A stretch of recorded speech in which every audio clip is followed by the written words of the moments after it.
Welcome to No Notes. I'm Colby. And I'm Alex. And welcome back. Welcome back. So I was thinking about this today, actually last night with a couple of friends. Did it hurt When it fell from the sky? to think? I occasionally do it, So we're thinking about how recently, in like the last 2 years, every gay couple has gone to Japan, especially around this time because of the cherry blossoms, and how it just kind of seemed to have sprouted out of nowhere. Mm-hmm, mm-hmm. And I just, like, we were talking like, what is going to be the next gay destination? And I was thinking PV right now kind of has a really long portion in the gay calendar. And It's several months that people go. Yeah, so the gay calendar is like a time of the year where gays go to they flock to a specific location, and PV, I feel like the season for them is like January through the spring, and I think their Pride is like the last week in May, so I think like that's the official end of PV season. So there's room, but during that time, obviously we're cold, spring, winter, so it has to be a destination that's kind of warm. Think south of south of the equator. What's a country that is relatively like advanced, that has a summer during our winter and spring that people don't really talk about? New Zealand. New Zealand? That's what you think is the next? I think it's going to be the next one. Oh. I'm going to Google, like, there has to be, I'm sure around, how Mardi Gras in Sydney is like the huge gay destination for Australia. Mm-hmm. I feel like around that same time there probably is like a New Zealand equivalent of whatever like big gay festival. Yeah. I feel like Japan has been really popular because I think the yen is like at one of its all-time lows like since the 90s. So I think it's really trending for that reason. So I think whatever the next destination is going to be more budget conscious. Like I feel like, so my bet, something we don't talk much about, like maybe Gibraltar or Albania. Gesundheit? Yes, Gesundheit. That's my bet. Okay. Estonia could be nice. Ooh, what time? But like when would they go? Whenever you want. It's even cheaper in the winter. Have you ever seen Eurotrip? Yes. Do you remember when they're like, oh, we only have 89 cents. What are we going to do? And they go to Eastern Europe. Exactly. And that's my point. Eastern Europe is where it's at. They tip someone a penny. They're like, I'm rich.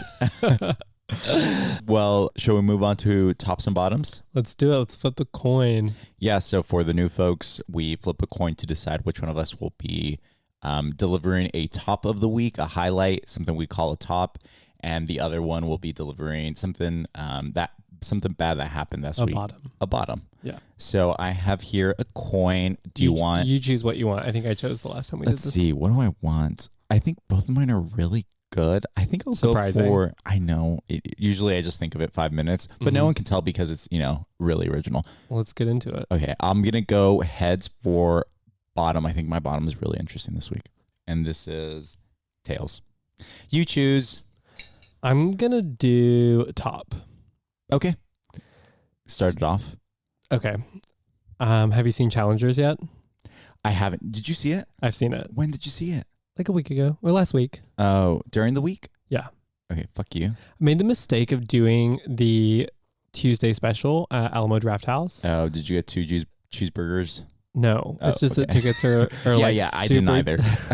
Tickets are super cheap, and I was like, oh, might as well. Like I'm not doing anything, and like we were kind of eager to see it. Yeah, Elle loves tennis. Yeah, I just also have heard that the boys kiss, which that was like there is some kissing, and I didn't know the director was the same guy who did Call Me by Your Name. Yes, and Bones and All.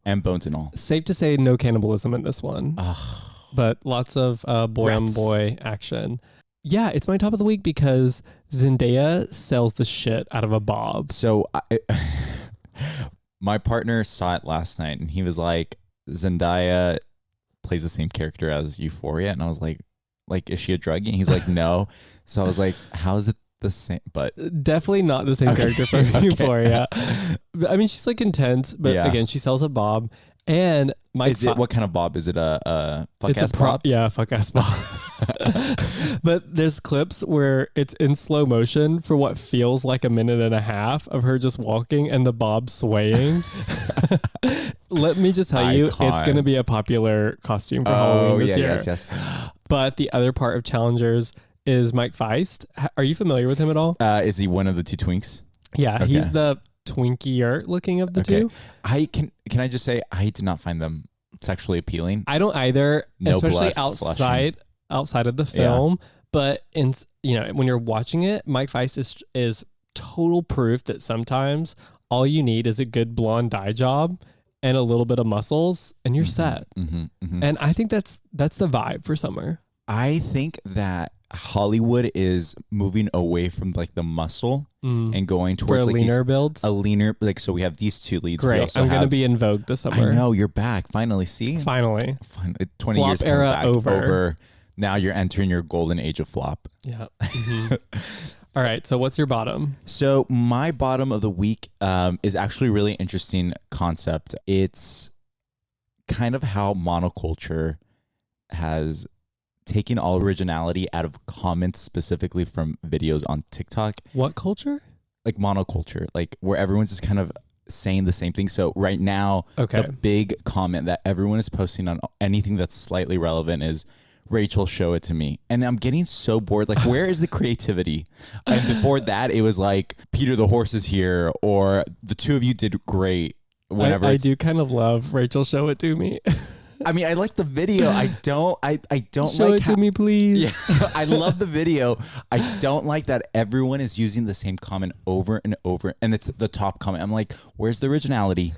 Yeah, and the unfortunate part is there's a certain breed of gay man too that loves to make those comments their entire personality. Yeah. And I think we know who we're talking about. But Yeah. those kind of people will say those sayings over and over again, and they have a nose ring. or a pearl necklace. Yes. A faux pearl necklace. And really bad manicure. But I'm with you. At the same time, though, I love a good TikTok. I think people need to be creative. Like, get rid of it. She's gone. It is true that social media makes these things age really quickly. Yeah. And, like, we need to move on. We need to move on. Yeah. Like, give it a week or two, and it's on to the next one. If I see another person reenacting Q doing her black scent on TikTok, like, I'm gonna lose it. Like, okay, I get it. Move on. Okay. Well, it's almost Mother's Day. I know. It's this coming week. I'm actually gonna be going home next weekend. Oh, I'll take off Saturday. What are you Sunday. doing there? Cooking out or? Yeah, so we usually do a barbecue on Sunday, and then on Saturday it's actually my niece's. Where was my invite?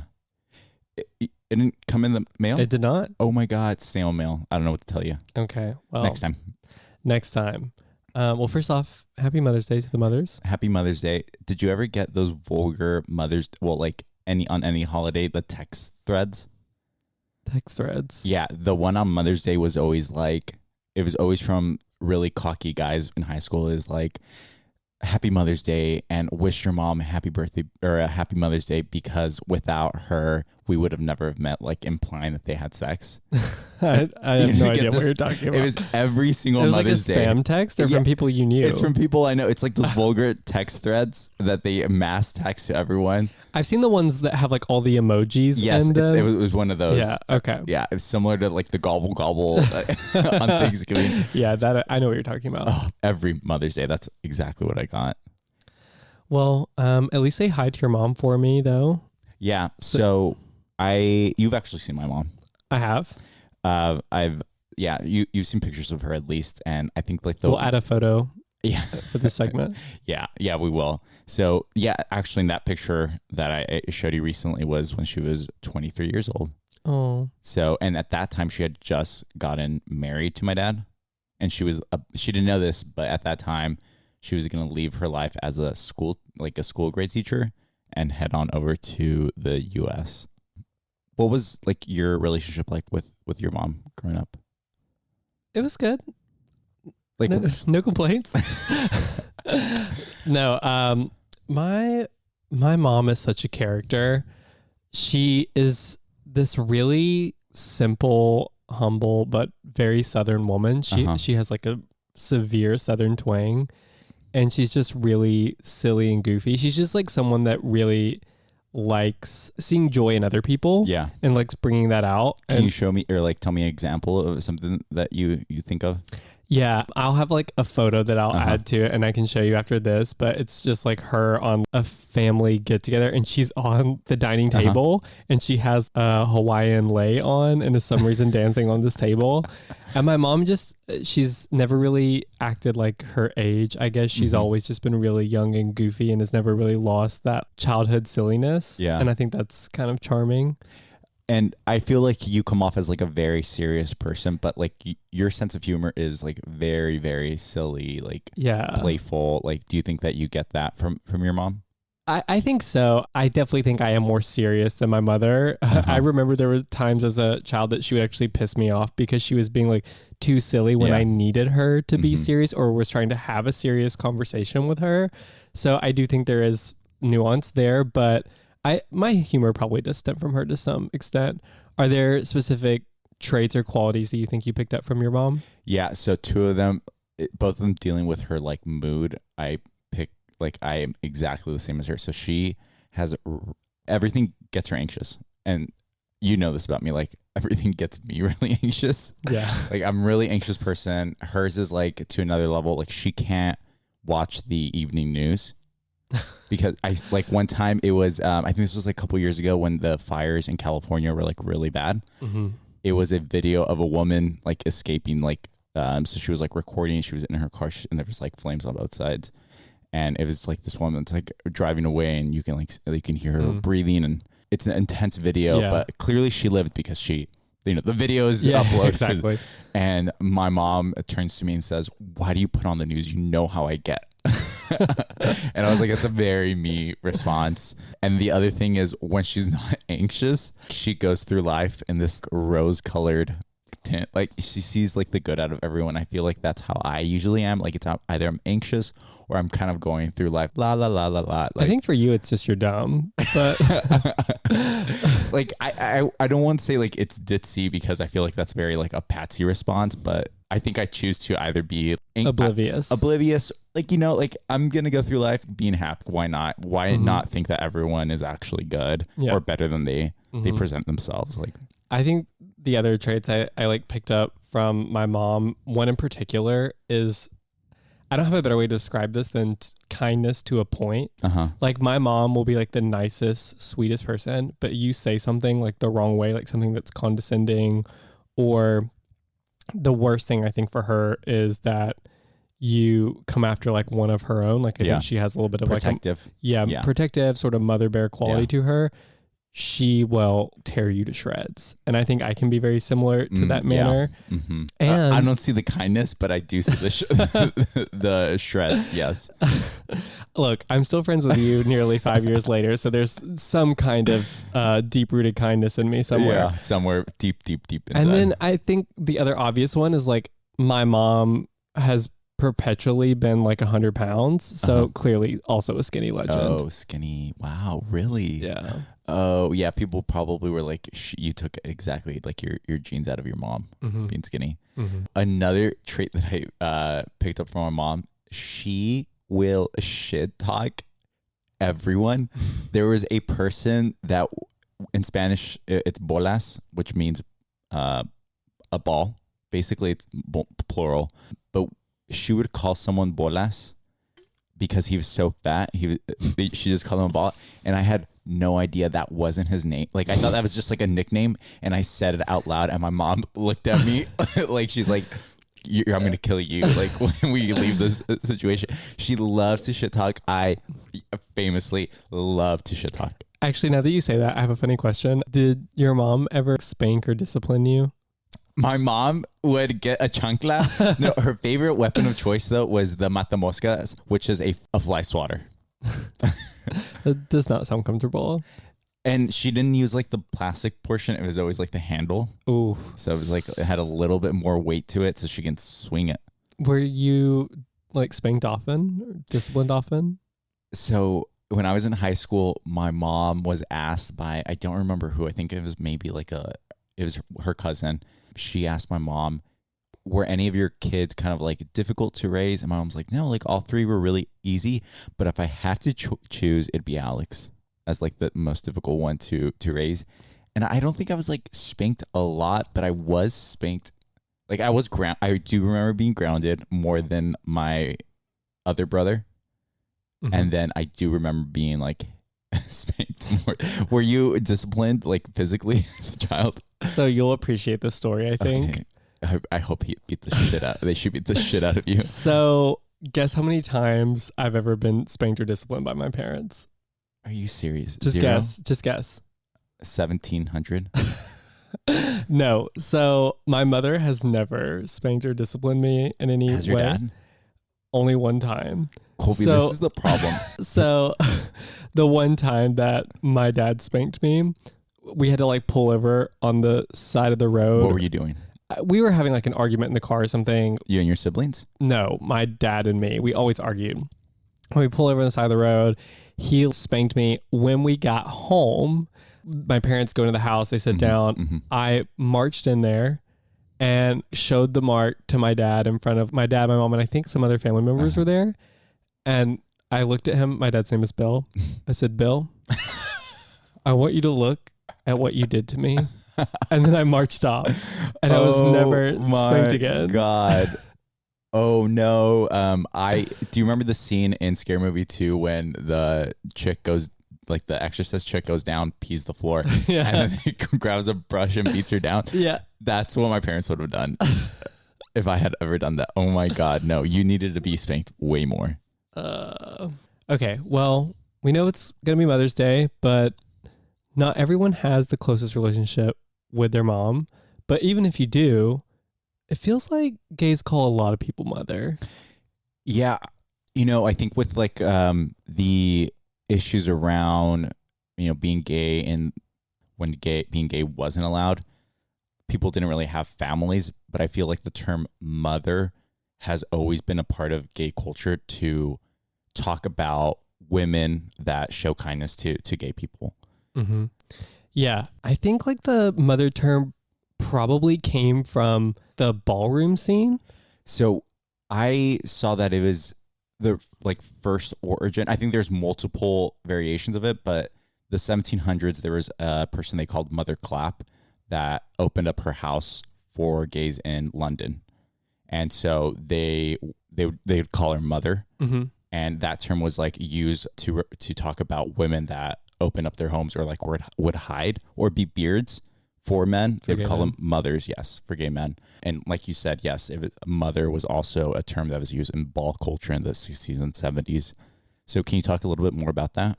Yeah, so ball culture, largely Black and Latino, trans and drag sort of communities, I think largely in New York, but maybe in other big cities as well.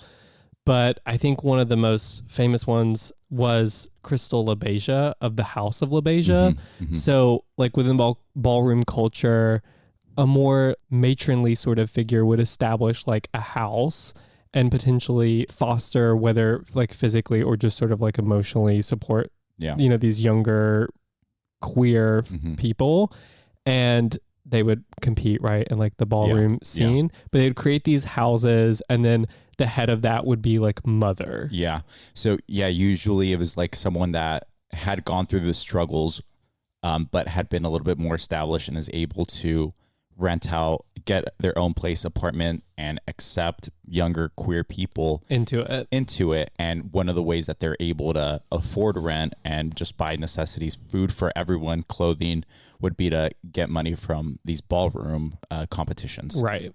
And oftentimes these mothers would be trans women. I think it's very important to mention that trans women are a huge part of this, you know, ballroom culture and being mother. Yeah, which like Ryan Murphy's like Pose covers this a lot. I mean, not sure the full accuracy of it, but really great like representation, I think, of this subject matter. Really, really fantastic show. We have a lot of different, I guess, mothers in queer culture already, like really iconic ones. I think of Lady Gaga and Mother Monster.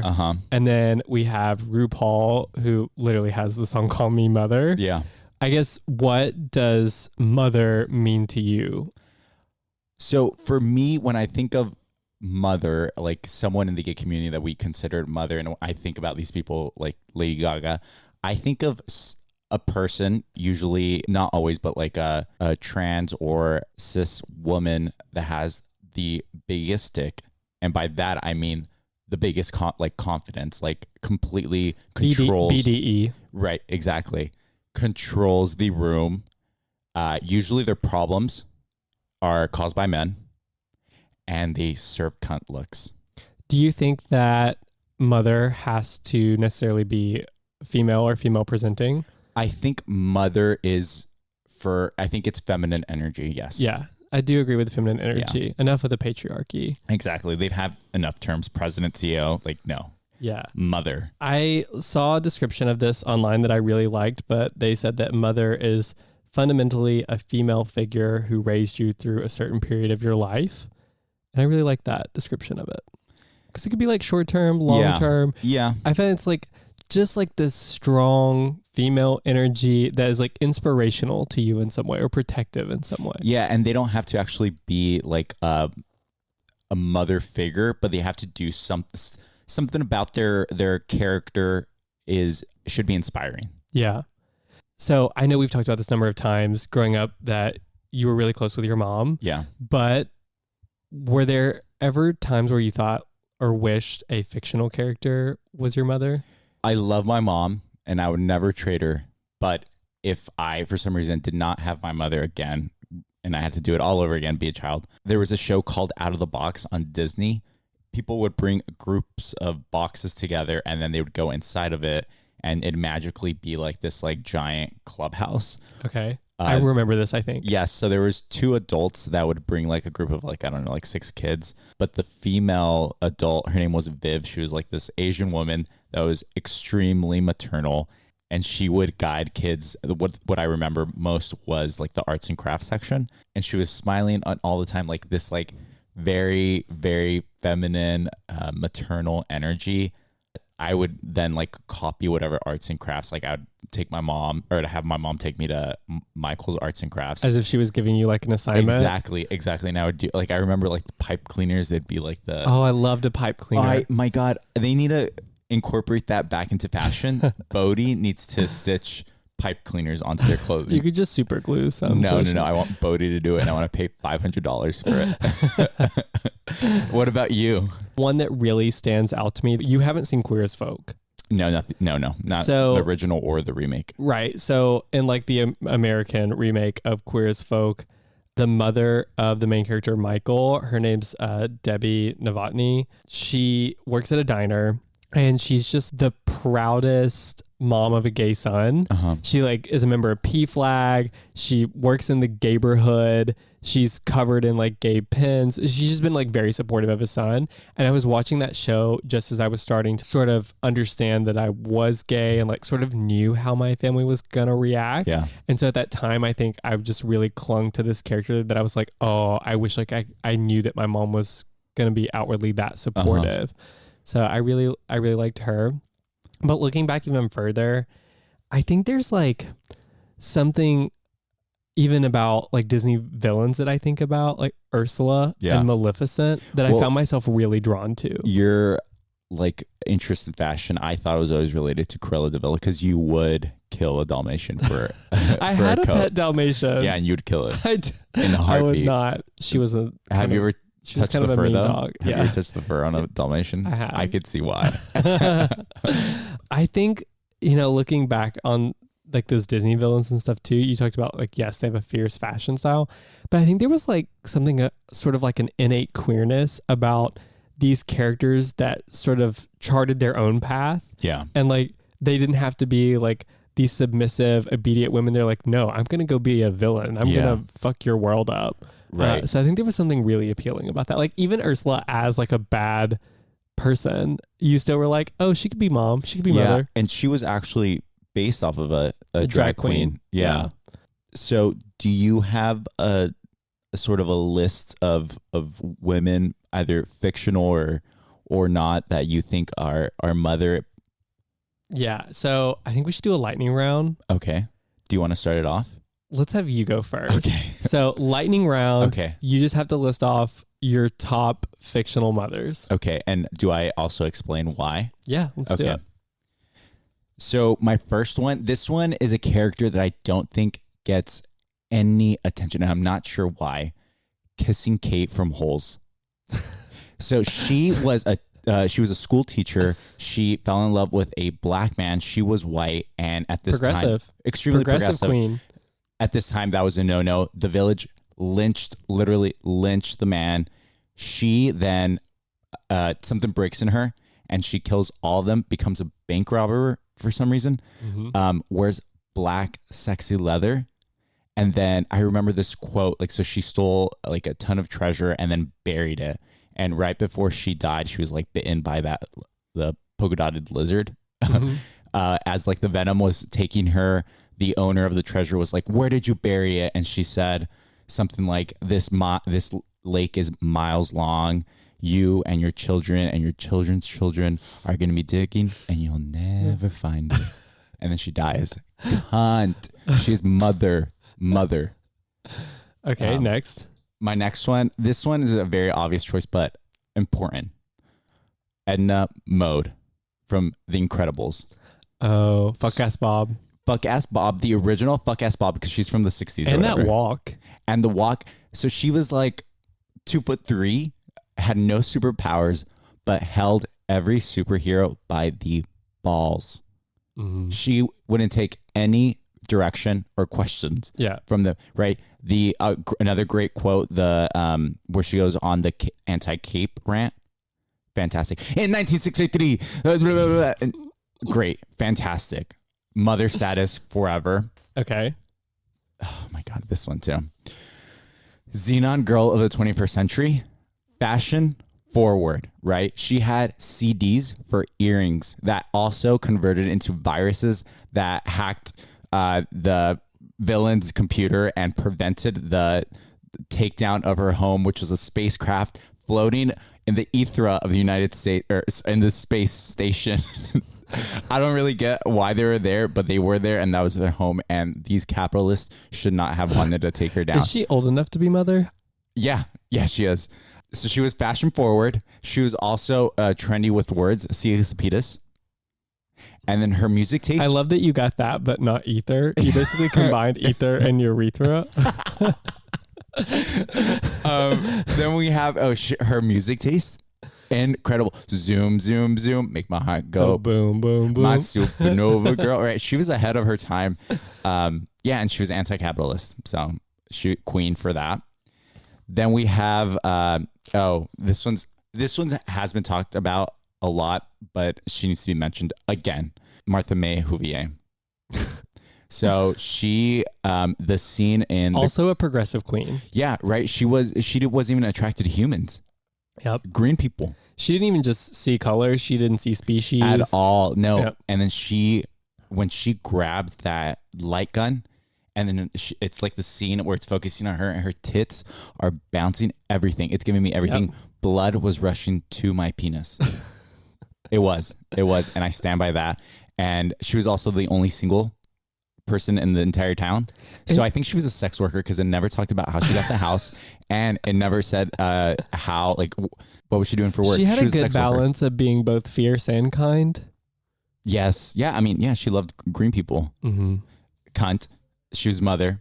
And then this one, Amy Dunn from Gone Girl.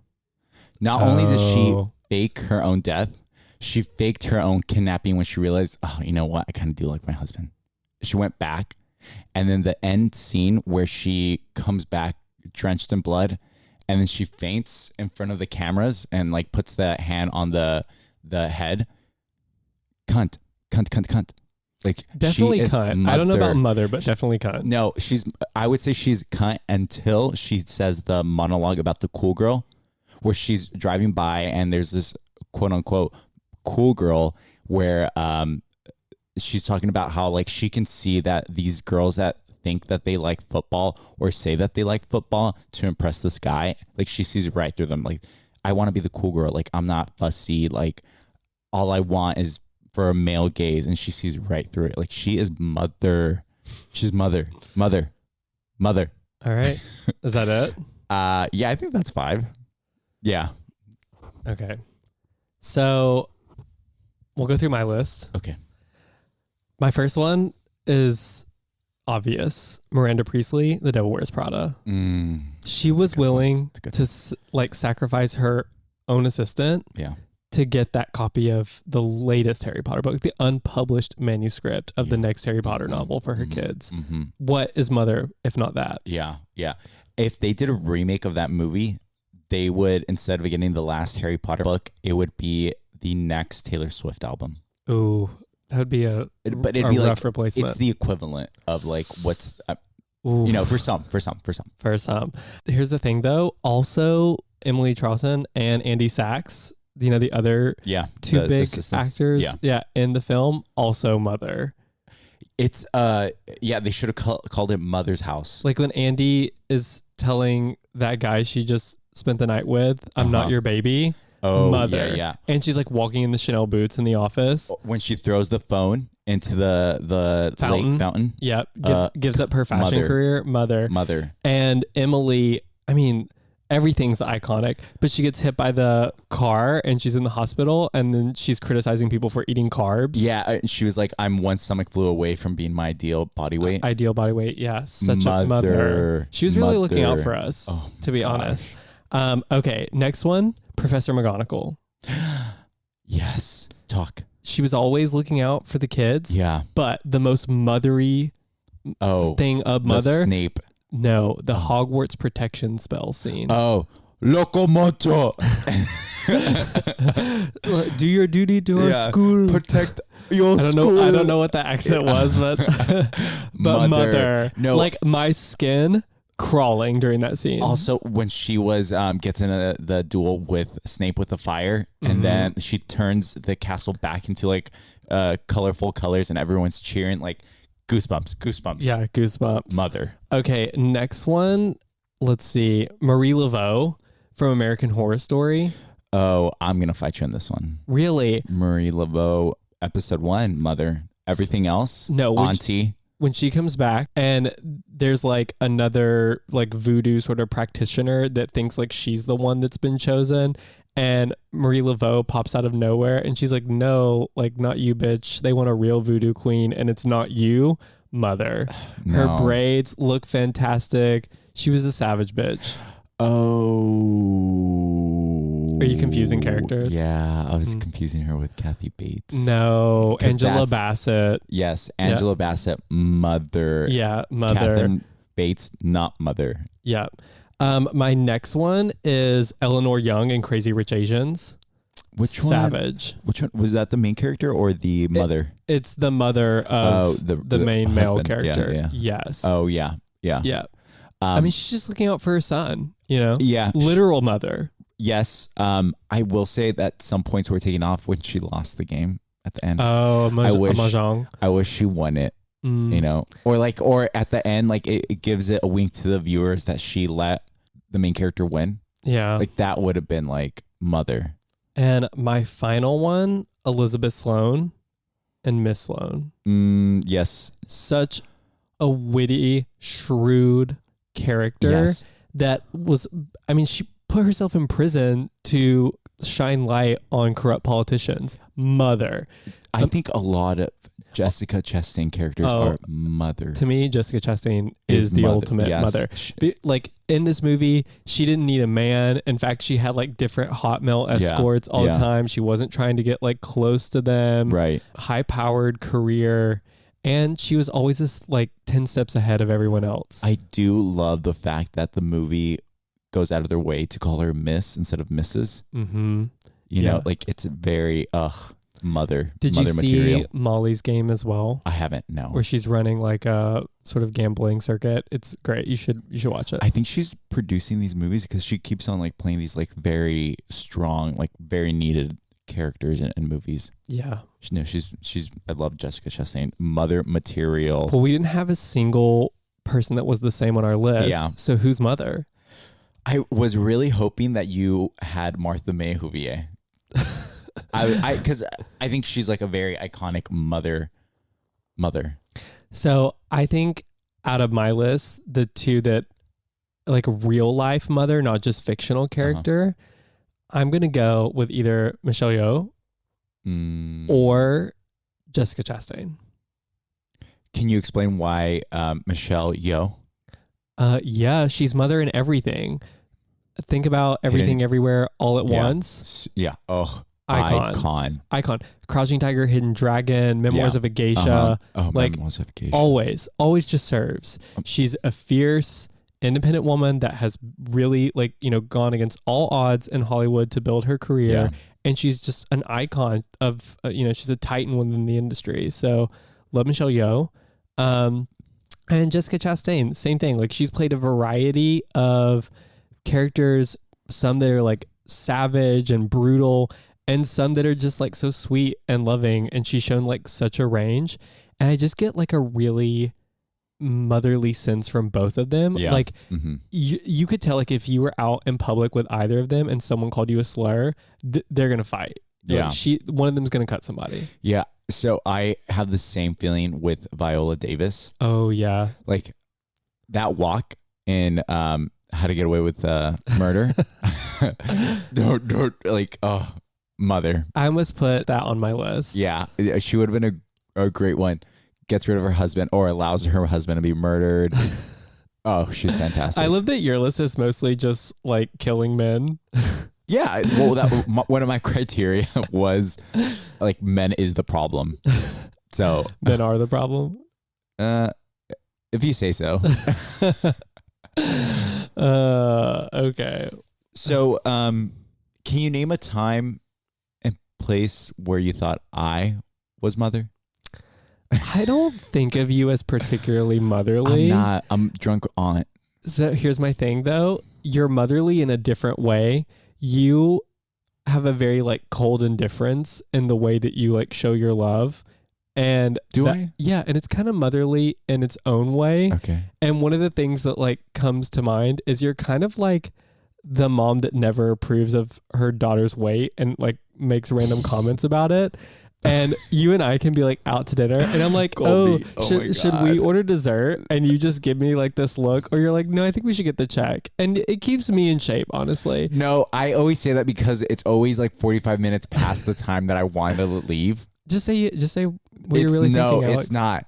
That's not what we think. We're always really late. You are the and I was never a dessert person. Like as like a family, we were appetizers, and I always you could indulge me. I always ask to get appetizers. Anyway, is that true? I think you're like the mother that's never approving. Okay, well, I had a really sweet response, and I thought that you are mother in the same way. Like you're like a mother hen. Like you have a really good ability to find these like people from the trash can, like yourself, like myself, dust you off, and then say, "I'll give you another life." Yeah, I have like a good streak with like the orphanage, like rehoming. Yeah. I mean, like, some people make it past one stage, and then we realize this isn't for everyone. But you ultimately like have like this ability to be friends with a lot of different, really random types of people. I think it's pretty mother. Well, that's sweet of you. No problem. I'll have to think of some more times that you've been motherly. Honestly, that wasn't the example I thought you were going to give, but it's sweet and I appreciate it. Well, it is Mother's Day, so. You know what? There is her. There is a motherly quality to you when we're at parties and you sort of just like nestle me in your bosom. Yes, that's the warm bosom. That's the most motherly thing of you, which I kind of appreciate because I think I might have been bottle fed. So I really like that, you just let me like rest upon your breast for an extended period of time. It's like warm and safe. Yeah, and it's something you've never had. It feels nice. You've solved everything. Your nipples are a little hairy for me, but you know what? You like them. You've grown to like them. Have you ever seen the scene in Family Guy when Stewie is breastfed by Peter? And then he's sucking on it and he stops and then takes out a hair? That's me. Yeah, that's you. Except it's just like several hairs. Yeah, well, whatever.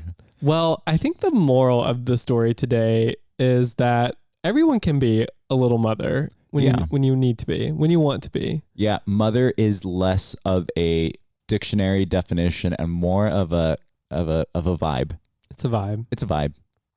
Yeah, so whether you have a close relationship with your mom or not, be the change you want to see in the world. You know, there's a bunch of people out there that could use some motherly support in their life. And my suggestion is just to go out and be that to those around you. Yeah, just be kind. Be kind. Well, happy Mother's Day to the mothers out there and to those that are mothers for their community. And don't forget to say Happy Mother's Day on my behalf, because without her, we wouldn't have met. That's right. All right, we'll talk next week. See ya. Hey, it's Colby and Alex here. Thank you for listening to No Notes. If you enjoyed the show, don't forget to follow us wherever you get your podcasts and share with your friends. You can also follow us on Instagram at No Notes Pod, one word, where you'll find updates on new episodes and see more into our lives and the stories that we share with you on the show. Your support means the world to us. Until next time, keep it real and keep it queer.